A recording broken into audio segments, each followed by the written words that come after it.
दूसरे तहखानों में से 2 नौजवान और एक औरत मिली। उनकी हालत अच्छी नहीं थी। उन सबको फौरन गाड़ी में बिठाया और उन्हें हवेली ले गए। फरीद वहीं पर था। हमारे बाद कोई हलचल नहीं हुई थी। तस्दीक करने के बाद हम हवेली में दाखिल हो गए। इतने सारे लोगों को जिंदा ही ज़ेर ज़मीन रखा हुआ था। वो कौन थे? क्यों वहां रखे गए थे? ये भी राज था। मैंने इसकी तरफ कोई तवज्जो नहीं दी। सबसे पहले उनका तन ढांपना और उन्हें पूरी तरह होश में लाना था। सभी इस काम में लगे हुए थे और वो कामनी सी औरत अंदर से बहुत सारे कपड़े ले आई थी। बाकी उनके खाने पीने का बंदोबस्त करने लगे। मेरी तवज्जो का मरकज वो सिख नौजवान था। यहाँ रोही में ही उसका होना कुछ और ही जाहिर कर रहा था। मैं उसके पास चला गया। उसका रूह अपनी तरफ करके पंजाबी में पूछा, कैसी तबीयत है अब? बहुत बेहतर हूं।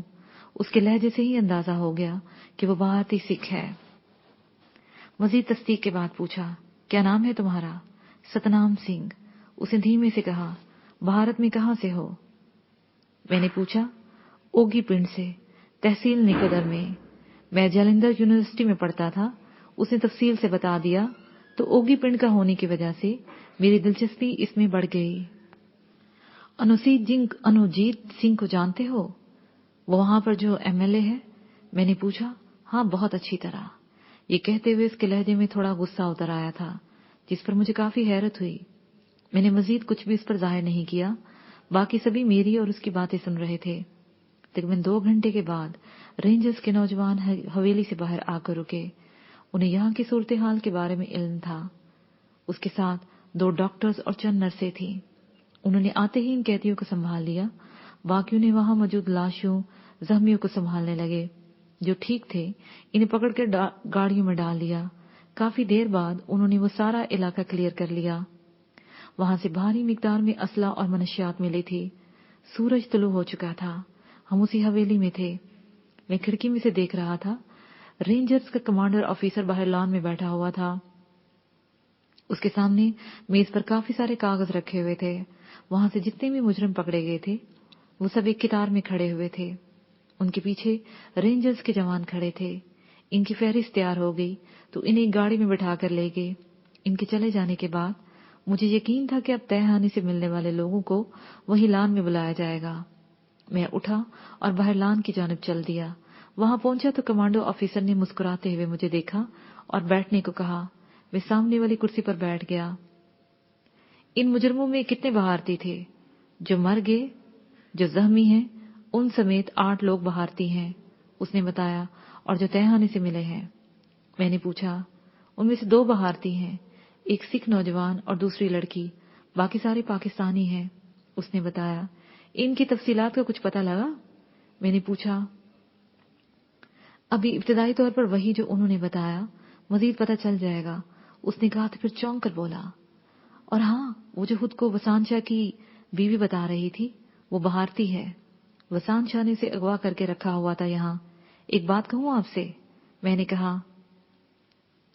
जी बोलें, उसे मेरी जानब देखकर कहा। वो सिख नौजवान लिस्ट से निकाल दें, समझे वो पकड़ा ही नहीं, बाकी जो मर्जी करें। मैंने संजीदगी से कहा तो उसने गौर से मेरी तरफ देखा, फिर सर हिलाते हुए बोला, हो गया, उसे हवेली में ही रहने दे, बाकी को मैं हेडक्वार्टर भेज देता हूँ, बहुत शुक्रिया। मैंने कहा। वो वहां से उठकर अंदर चला गया। तहखाने वाले सारे लोग एक कमरे में पड़े हुए थे। उस वक्त काफी हशाश बशाश लग रहे थे। मैंने जाते ही उनसे कहा, कैसे हो सब? बहुत अच्छे, हम बहुत शुक्रगुजार हैं, आपने हमें उनके चुंगल से निकाला। उनमें से एक शख्स बोला तो मैंने कहा, ये तो कुदरत की तरफ से हो गया, इसमें मेरा कोई कमाल नहीं। खैर, अब लोग कुछ देर में अपने अपने घरों को चले जाएंगे। ये कहते हुए मैंने सिख नौजवान को देखा। वो मेरी जानब देख रहा था। मैंने उसकी जानब इशारा करते हुए कहा, आओ मेरे साथ। उसे चंद लम्हे संजीदगी से मेरी जानब देखा, फिर उठकर मेरे पास आ गया। मैं उसे लेकर बाहर की जानब चल दिया। मैं उसे लेकर लाउंज में आ गया, जहां पहले ही अकबर और चौधरी इशफाक बैठे हुए थे। मैंने सतनाम सिंह को अपने सामने सोफे पर बैठाते हुए तसल्ली देने वाले अंदाज में कहा, बेफिक्र हो जाओ, अभी कुछ देर बाद तुम्हारे घर वालों से बात करवाते हैं। मेरे यूं कहने पर उसने मेरी जानब इस तरह हैरानगी से देखा जैसे मैं झूठ बोल रहा हूं। उसे यकीन नहीं आ रहा था। मैंने मजीद कुछ नहीं कहा। चौधरी इशफाक ने उसी वक्त फोन निकालकर अरविंद को कॉल कर दी। कुछ ही देर बाद राब्ता हो गया तो फोन मुझे दे दिया गया। अरविंद यार, ये बताओ ओगी पिंड से कोई सतनाम सिंह गायब है? आपको कैसे पता? वो तो, उसने हैरत से कहा, फिर बोला, हाँ गायब है और उसे तलाश करने का कहा गया है। वो मिल गया है और मेरे पास है। सिर्फ बलबीर सिंह पंच को बताना है, बल्कि उसे मैं बताता हूँ, मेरी से बात कराओ। मैंने तेजी से कहा और फोन बंद कर दिया। संताप मेरी जानिब गौर से देख रहा था। उसका चेहरा रो देने वाला हो रहा था। वो उठा और मेरे पांव में आकर बैठते हुए हैरत से पूछा, आप बलबीर सिंह को भी जानते हैं? वहां सोफे पर बैठो, बात करना, लेकिन उन्हें अपने आने की कोई तारीख मत बताना, वो उम्मीद लगा लेंगे। मैंने समझाया तो वो सर हिलाते हुए उठकर वापस सोफे पर जा बैठा। कुछ देर बाद बलबीर सिंह पंच से बात हो गई। ओ, ये तो बहुत अच्छा हो गया। उसकी मां धनकोवर पागल हो रही है। पहले इससे बात करो, फिर मैं बताता हूँ क्या करना है, मैंने कहा और फोन संताप सिंह को दे दिया। वो खुद पर काबू पा चुका था। उसने इत्मीनान से बात करते हुए हौसला दिया, अपनी मां को समझाने के बारे में कहा और फिर फोन मुझे दे दिया। मैंने फोन लेकर उसे कहा, आप सिर्फ धनगवर जी को बताएं और उसे कह दें कि अब शोर न मचाए, वरना उसे वापस लाना बहुत मुश्किल हो जाएगा। भारतीय हुकूमत उसे आने नहीं देगी। बात समझ रहे हैं? बिल्कुल, मैं समझ गया हूं, मैं समझा दूंगा, उसने कहा तो मैंने फोन बंद कर दिया। फिर उसकी तरफ देखकर कहा, अब तुझे तेरे घर पहुंचाना मेरी जिम्मेदारी है, जाओ सुकून करो। मेरे यूं कहने पर अकबर ने उसे उठाया और लेकर अंदर चला गया। उस वक्त मैं अपने सब साथियों समेत वहां से जाने के बारे में सोच रहा था। सबने तैयारी भी कर ली थी। ऐसे में कमांडो ऑफिसर ने मुझे बाहर बुलाया। मैं वहां चला गया। मैं उसके सामने बैठा तो उसने करीब खड़े एक नौजवान को इशारा करके कहा, इसकी बात सुने। मैंने उसकी जानिब मुतवज्जा हुआ तो वो बड़े एतमाद से बोला, मेरा इस दुनिया में कोई नहीं है। मैं हेडक्वार्टर जाऊंगा तो फिर वहां से कहां जाऊंगा? आपने मुझे नई जिंदगी दी है। आप मेरे मोहसिन हैं। मैं चाहता हूं आप मुझे अपने पास रख लें। मैं आपकी खिदमत करूंगा। क्या नाम है तुम्हारा? मैंने इसकी आंखों में झांकते हुए कहा, मुराद एहसन। ये कहकर वो लम्हा भर रुका, फिर बोला, मेरे बारे में हर तरह की छानबीन की जा सकती है, चाहे तो हेडक्वार्टर से होकर देखें। अगर ये ऑफिसर तुम्हें यहां छोड़ दें तो मैं तुम्हें अपने साथ ले जाऊंगा, मैंने कहा और उठ गया। न जाने क्यों मुझे लगा वो मजीद बहुत कुछ कहना चाह रहा हो। मैं वापस पलटकर लाउंज में आया तो चौधरी इशफाक फोन लिए मेरी जानिब आ रहा था। मैंने फोन कान को लगाया तो दूसरी तरफ जसपाल सिंह था। मैं कल नूरनगर पहुंच रहा हूं। हैरियत? अभी तो, मैंने कहना चाहा तो वो बोला, आकर तफसील से बात करता हूं। ओके, मैं इंतजार करूंगा, मैंने कहा और फोन बंद कर दिया। दोपहर हो रही थी जब हमारा काफिला वहां से निकला। मैं रास्ते में बस्ती वालों के पास से होता हुआ गया। अल्लाह वसाया से मिलकर आगे बढ़ गया। ये सियाहत मेरे लिए काफी सारे तजर्बात और मुशाहदात लेकर आई थी। नया पैराग्राफ। हवेली में रौनक लगी हुई थी। अम्मा भी के साथ दाएं जानिब तानी बैठी हुई थी। वो कल शाम ही यहाँ पहुंची थी। उसके साथ गीत बैठी हुई थी। बाकी सब दाएं बाएं बैठे गप्पे हाँक रहे थे। वो फहीम और महविश को याद कर रहे थे जो इन दिनों जनूबी अफ्रीका में थे। उनकी बड़ी ख्वाहिश थी कि वो एक बार हवेली जरूर आएं। चौधरी इशफाक सुबह सवेरे ही जसपाल सिंह को लेने निकल गया था। मुझे सोनी दिखाई नहीं दे रही थी। मैं खामोशी से उठा और अंदर बेडरूम की जानिब चला गया। सोनी वहां नहीं थी। मैंने पलटकर किचन में देखा, वो वहां खड़ी थी। वहां दो मुलाजमाएं भी काम कर रही थीं। सोनी मुझे देखते ही बाहर आ गई। कुछ चाहिए? उसने मुस्कुराते हुए पूछा। हाँ, थोड़ा वक्त चाहिए, मैंने उसकी आंखों में देखते हुए कहा। देखें, घर में इतने मेहमान मौजूद हैं, जसपाल भी आ रहा है, मुझे सबके लिए खाना बनाना है। ये वक्त की तलब किसी और वक्त पर रख लें, उसने दबी दबी मुस्कुराहट में कहा। यार, ये सारा कुछ मुलाजिम कर लेंगे, मैंने कहा। नहीं, ये अम्मा भी का हुक्म है कि मैं खुद वहां खाना बनवाऊं, उसने कहा। अब मेरे पास कोई दलील नहीं थी। मैं वहां से पलटकर वापस बेडरूम में आया और लंबी तान कर सो गया। दोपहर के बाद मुझे सोहनी ने आकर जगाया। वो मेरे साथ बेड पर बैठी हुई थी। मैंने आंखें खोलकर उसके चेहरे पर देखा तो वो मुस्कुरा दी। जसपाल आ गया है, वो फ्रेश है, आप भी उठ जाओ।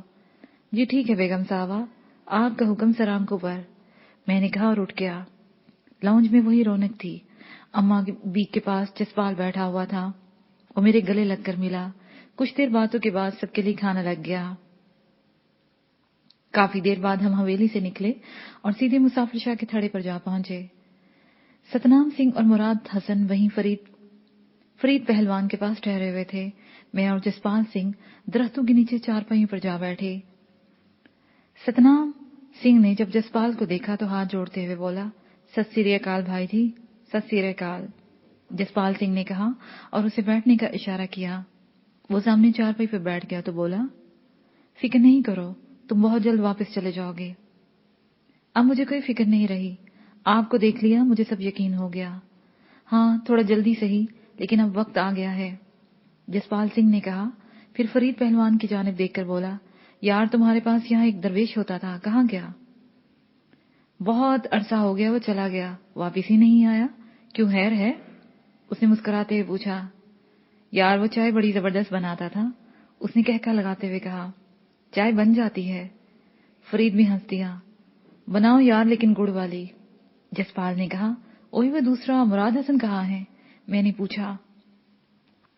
वो अंदर कमरे ही में पड़ा है, फरीद ने कहा तो जसपाल सिंह जल्दी से बोला, अच्छा उसे पड़ा रहने दो, हम यहाँ अहम बात करने लगे हैं, बस चाय देना और किसी को नहीं आने देना। ओके, हो गया। फरीद ने हाँक लगाई तो जसपाल ने मेरी तरफ देखकर सतनाम की जानिब इशारा करते हुए कहा, पहले मैं इसके बारे में बता दूं।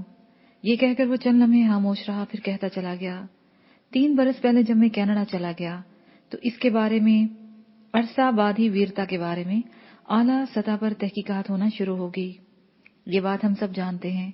चूंकि वीरता के बारे में हमने इतनी दिलचस्पी नहीं ली थी, इसलिए नजरअंदाज कर दिया। लेकिन पिछले बरस जब बात अनुजीत तक आ गई तो मुझे पता चला कि अनुजीत और उसके मुतालिक सारे ही लोग भारत सरकार की निगाह में हैं। कौन क्या करता है वो ये सब देख रहे थे। वो सब इस इंतजार में थे कि हम कोई और भी कार्रवाई करें और वो हमें ट्रैप कर लें। उन्होंने पिछले 1 माह से अनुजीत को दबाव में लेना शुरू कर दिया, यहां तक कि वो मजबूर हो गया कि मुझे कनाडा से बुलवा ले, और उन्होंने बुलवा लिया। यही जो 2-4 दिन पहले आए थे? मैंने पूछा। हाँ बिल्कुल, और इसमें बानीता कंवर ने मुझे बुलाया, जो पहले ही रा की हिट लिस्ट पर है। वो पिंदर को भेज दिया एयरपोर्ट लेने। यूं उनकी सारी एजेंसियां अलर्ट हो गई। मैं वहां से वापस चला गया, यही तासर देकर कि अब मेरा सिख कौम के साथ कोई ताल्लुक नहीं। इस सतनाम के साथ क्या हुआ?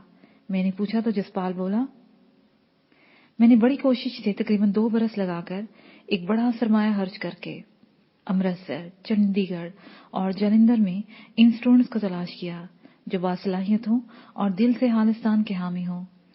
ये सब कुल मिलाकर 7 लोग हैं जो काम करते चले जा रहे थे। इनके बारे में किसी को शक तक नहीं है, लेकिन जब तुम इनके काम के बारे में सुनोगे तो हैरान रह जाओगे। मुझे नहीं मालूम ये किस तरह गायब हुआ, यही बता सकता है, जसपाल ने कहा और सतनाम की जानिब देखने लगा। सतनाम धीमे से बोला, मुझे ये एहसास तो था कि जब से खालसा ने 2020 का ऐलान किया है, भारत सरकार पूरी तरह अलर्ट है। वो किस कदर लोगों तक खुफिया अंदाज में रसाई कर चुकी है, किसी को पता नहीं। कौन क्या है, कौन किसकी निगरानी कर रहा है, मुझे ये भी बिल्कुल नहीं पता था कि मैं कब से किसकी निगाह में आ गया हूं और मेरी निगरानी की जा रही है। मतलब किसी भी शक भी नहीं हुआ और ना ही कोई सामने आया। मैंने पूछा, बिल्कुल भी नहीं। मैं ओगी पिंड आया तो यहाँ दोस्तों ने एक हॉकी का टूर्नामेंट रखा हुआ था, मुझे भी खेलने को कहा गया। मैं इस टूर्नामेंट की तैयारी में था। उस दिन भी मैं ग्राउंड में जा रहा था कि रास्ते में चंद लोग रुके हुए थे, उनके पास कार खड़ी थी। उन्होंने मुझसे एड्रेस पूछा, मैं इन्हें समझा रहा था।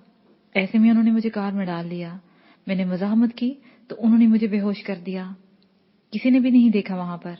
मैंने पूछा, मुझे ये देखने का भी ख्याल नहीं था। उसने कहा, ओके फिर? मैंने उसके चेहरे पर देखते हुए कहा, मेरी आंख खुली तो मैं कार से बाहर देख नहीं पा रहा था, अंधेरा था और कार में भी नहीं था। मुझे बांधकर किसी ट्रक के पीछे रखा गया था। पता नहीं कितना सफर हुआ। पहली बार जब मुझे जमीन पर उतारा गया तो दिन निकल रहा था और मैं सहरा में था। ये कहकर वो सांस लेने को रुका तो जसपाल ने पूछा, जगह कौन सी थी? मुझे नहीं मालूम। एक छोटी सी बस्ती के अलावा हर जानब वीरानी थी। मुझे वहां ले जाया गया। وہاں جا کر انہوں نے مجھے کھانا دیا، پانی بھی پلایا، لیکن مجھے سونے نہیں دیا گیا۔ وہ لوگ دن بھر یہی سوال کرتے رہے کہ میں خالصتان تحریک کا حامی ہوں، میرا کس گروپ سے تعلق ہے اور وہ گروپ آئندہ کیا کرنا چاہتا ہے، اس نے کہا، اور اس کے ساتھ ہی اس نے ایک جھرجھری لی۔ پھر کیا بتایا تم نے؟ جسپال نے تیزی سے پوچھا۔ یہی کہ ایک سکھ ہونے کے ناطے میں خالصتان کا حامی ہوں، لیکن میرا کسی گروپ سے کوئی تعلق نہیں، اگر کوئی گروپ جوائن کرنا پڑا تو میں کروں گا۔ انہوں نے کسی ویرتا نامی تنظیم کا نام لیا۔ مجھے یہی کہا گیا کہ انوجیت سنگھ جو ہمارا ایک MLA ہے، یہ تنظیم اس کی ہے، اگر تمہارا اس تنظیم کے ساتھ تعلق ہے تو بتا دو، تمہیں واپس تمہارے گاؤں لے جائیں گے ورنہ یہیں مار دیں گے۔ ایک دن اور ایک رات کی پوچھ تاچھ کے بعد انہوں نے مجھ پر تشدد کرنا شروع کر دیا، مگر وہ مجھ سے کوئی بات نہیں پوچھ سکے۔ اس نے بتایا، یہ پکی بات ہے کہ وہ کوئی بات نہیں پوچھ سکے؟ جسپال نے پوچھا، جی نہیں۔ اس طرح ایک اور سکھ نوجوان کو وہاں لایا گیا، اس پر بھی تشدد کیا جاتا رہا، اس سے بھی کوئی بات پتہ نہ چلی۔ 3 دن تک ہم پر تشدد ہوتا رہا، لیکن کوئی بات نہ سامنے آنے پر وہ کچھ ڈھیلے پڑ گئے۔ انہوں نے ہمیں مار دینے کا فیصلہ کر دیا۔ پھر ہم نے فیصلہ کیا کہ جب مر ہی جانا ہے تو لڑ کر مرے۔ تم لوگوں کو کیسے پتا چلا کہ وہ مار دیں گے؟ جسپال نے پوچھا۔ وہ کسی کو بتا کر وہاں سے ہمیں مارنے کا حکم لے رہے تھے۔ اس نے بتایا تو میں نے پوچھا، جسپال اتنی دور لا کر انہیں ٹارچر کرنا، انہیں تفتیش کرنا، یہ سمجھ میں نہیں آیا۔ بھارت سرکار نے ایسا کوئی ٹارچر سیل کہیں بھی پنجاب میں نہیں رکھا۔ جو بھی خالصتانی ہوتا ہے اسے پنجاب سے باہر لایا جاتا ہے۔ راجستھان میں ان کا ہیڈ کوارٹر بنایا ہے، یہ سب وہی کرتے ہیں، خالصتانیوں کو ادھر ہی مار دیتے ہیں، ان کا پورا نیٹ ورک ادھر ہی ہے۔ جسپال نے بتایا تو سنتام بولا، بس اس صبح وہ دونوں تھے، پسٹل بھی قریب تھا۔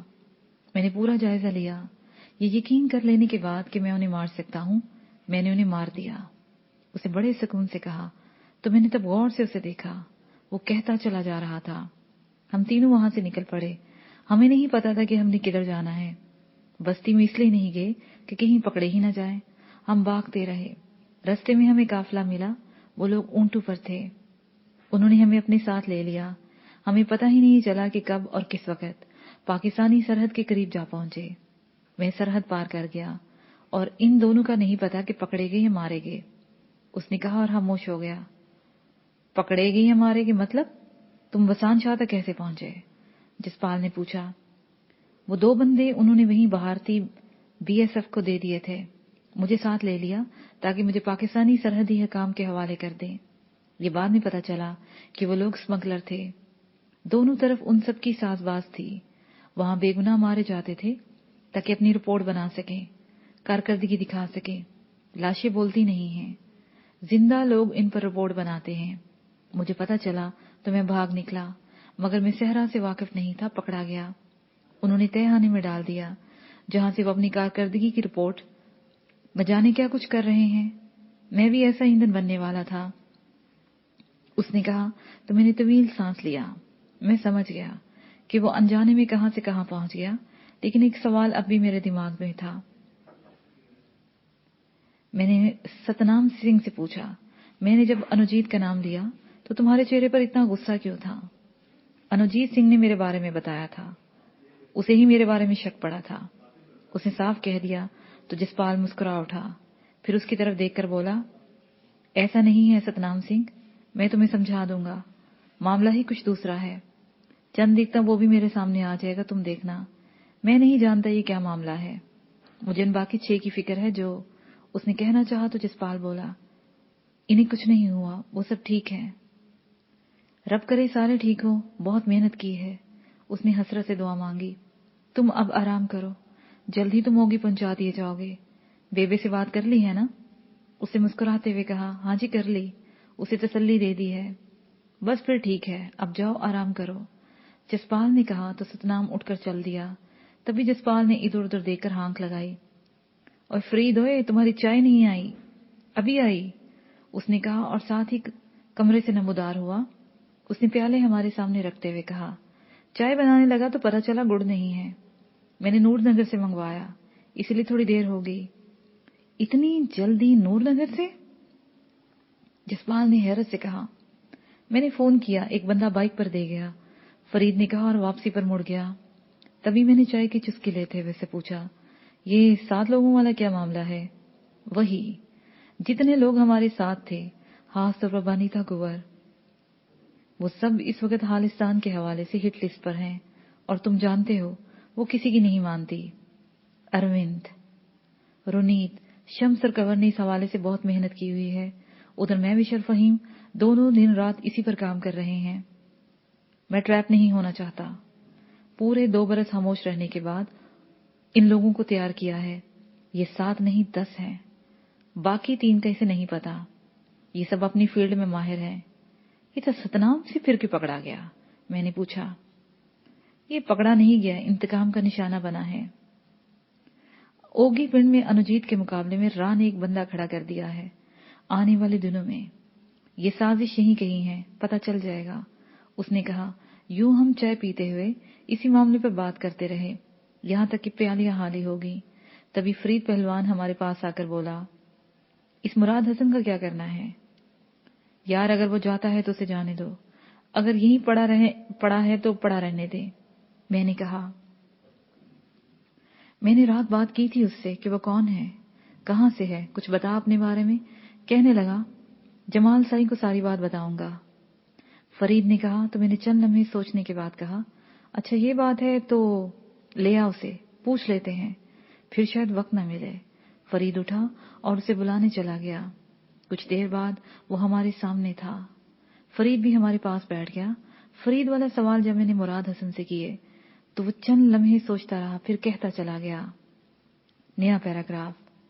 शाम के फैले हुए मलजगे अंधेरे में वो पूरी कुव्वत से भागता चला जा रहा था। चंद गुंडे उसके ताकुब में थे। उसे ये अच्छी तरह मालूम था कि ताकुब में आने वाले उसे जिंदा नहीं छोड़ेंगे।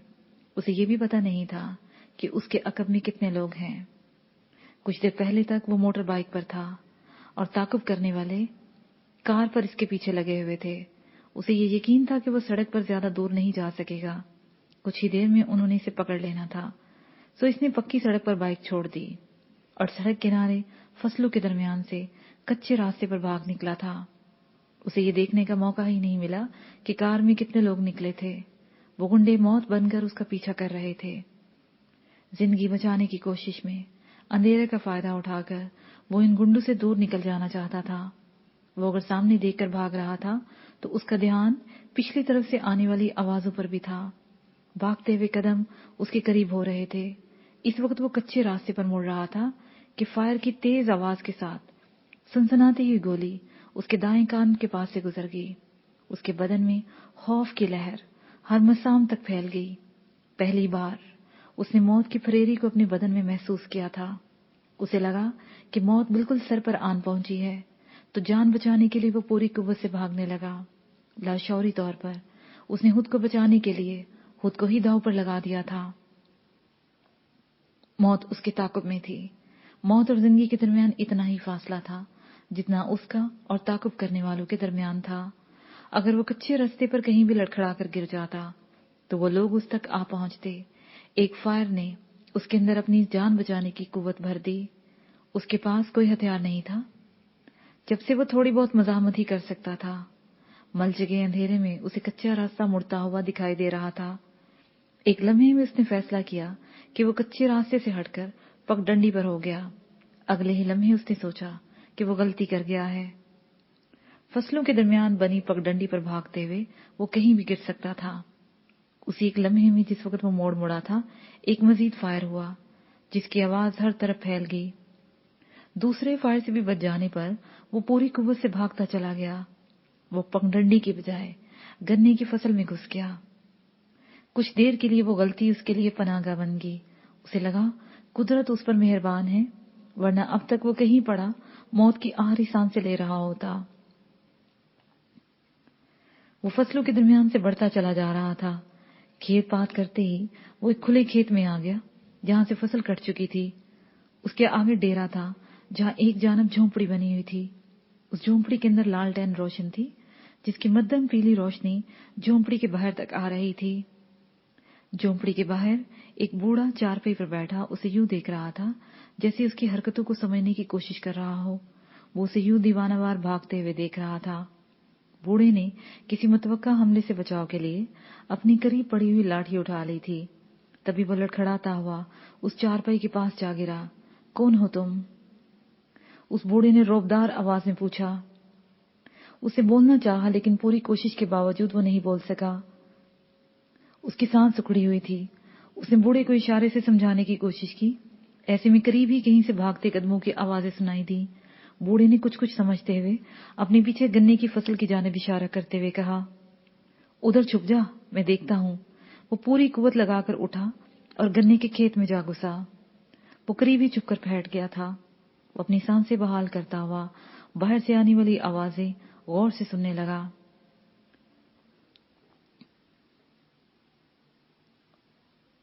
चंद मिनट बाद ही फूली सांसों वाली एक रौबदार आवाज गूंजी, ओ बाबा, इधर से कोई बंदा तो नहीं गुजरा? ये कौन है जो इस तरह मुझसे बात कर रहा है? सवाल का जवाब देने की बजाय बूढ़े ने इत्मीनान से पूछा, ओ बाबा, हमने सिर्फ इतना पूछा है क्योंकि बंदा इस तरफ भागते हुए तो नहीं देखा जो कोई कह रहा था। कि बूढ़े ने इसकी बात काटते हुए जवाब दिया, ओ मैं ये पूछ रहा हूं तुम कौन हो जो मुझे ओए कह रहे हो? ये बाबा तो कोई ओखा ही लगता है। किसी दूसरे ने तंजिया लहजे में कहा, चल बाबे को छोड़, से तलाश करते हैं, वो कहीं दूर ना निकल जाए। तीसरी ताई आवाज सुनाई दी, वो है तो यहीं कहीं, दूर कहाँ गया होगा, मोड़ तक तो हम देखते रहे हैं। पहली आवाज गुस्से में बोली, चलो बाबा जी, हमें बता दो किधर है वो। पहले वाले ने लहजे को नरम करते हुए पूछा तो बूढ़े ने जवाब देने की बजाय सवाल कर दिया, ये फायर तुम लोगों ने किए थे? बाबे ने पूछा, हम नहीं किए थे बाबा, जल्दी से बता दो, वो कहीं दूर ना निकल जाए। किसी ने अकताए हुए अंदाज में पूछा तो बाबे ने उसकी पूरी बात सुनने से पहले ही कहा, तुम लोगों ने यहां फायर करके बहुत बड़ी गलती की है।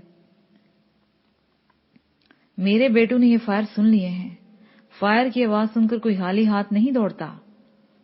वो क्या कह रहे हो बाबे? हमने सिर्फ उस बंदे का पूछा है, कोई गाली तो नहीं दे दी, तुम धमकियां देने लगे हो?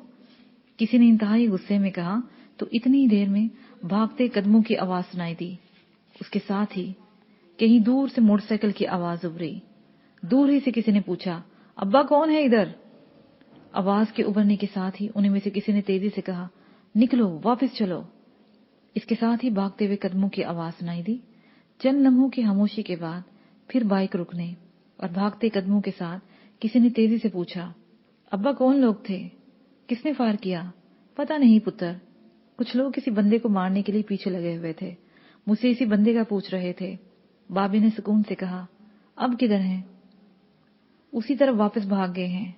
बाबे ने एक जानिब इशारा करते हुए कहा तो उन्हीं में से एक ने कहा, ओ चलो चल, जल्दी कर, पकड़े उन्हें। पकड़ना नहीं, वहीं से भगाना है बस। बाबे ने ऊंची आवाज में कहा तो एकदम खामोशी छा गई। तभी बूढ़े ने ऊंची आवाज में कहा, ओ जवान, आजा बाहर, आजा, अब कोई नहीं है इधर। ये सुनते ही वो बाहर निकल आया। उसका सांस बहाल हो गया था। वो थके हुए कदमों से बूढ़े के पास आ गया। बूढ़े ने उसे अपने पास चारपाई पर बैठने का इशारा किया। वो इसके पास बैठ गया। बहुत शुक्रिया बाबा जी, उसने ममनूनियत से कहा। कौन हो तुम, और ये लोग तुम्हें क्यों मार रहे थे? बूढ़े ने पूछा। मैं मुराद हसन हूं। उसने कहना ही चाहा था कि बूढ़े ने चौंकते हुए बेसाख्ता पूछा, मास्टर करामत अली के बेटे हो? जी, मैं उन्हीं का बेटा हूं, उसने रूहान सा होते हुए कहा। तो बूढ़े ने एक तवील सांस ली और चंद लम्हे खामोशी के बाद तसल्ली देते हुए बोला, कोई बात नहीं, तुम यहां सुकून से रहो, अल्लाह खैर करेगा। बूढ़े के लहजे में कुछ ऐसा था जैसे दुख भर गया हो। वो उसके बारे में जैसे सब जानता हो। बूढ़ा उठा और झोंपड़ी में चला गया। वापिस आया तो उसके हाथ में पानी से भरा हुआ प्याला था। वो उसने मुराद की जाने बढ़ा दिया। उसने प्याला पकड़ा और एक ही सांस में हाली कर दिया। उन दोनों के दरमियान खामोशी छाई हुई थी। शायद वो बूढ़ा उससे कोई सवाल नहीं करना चाहता था। कितनी ही देर यूं ही गुजर गई, यहां तक कि उसके बेटे वापस आ गए। उन्होंने गौर से मुराद को देखा। उनमें से बड़े ने कहा, वो 3 थे, पक्की सड़क पर कार में बैठकर भाग गए। इसके साथ ही ये पार्ट अपने इख्तिताम को पहुंचा।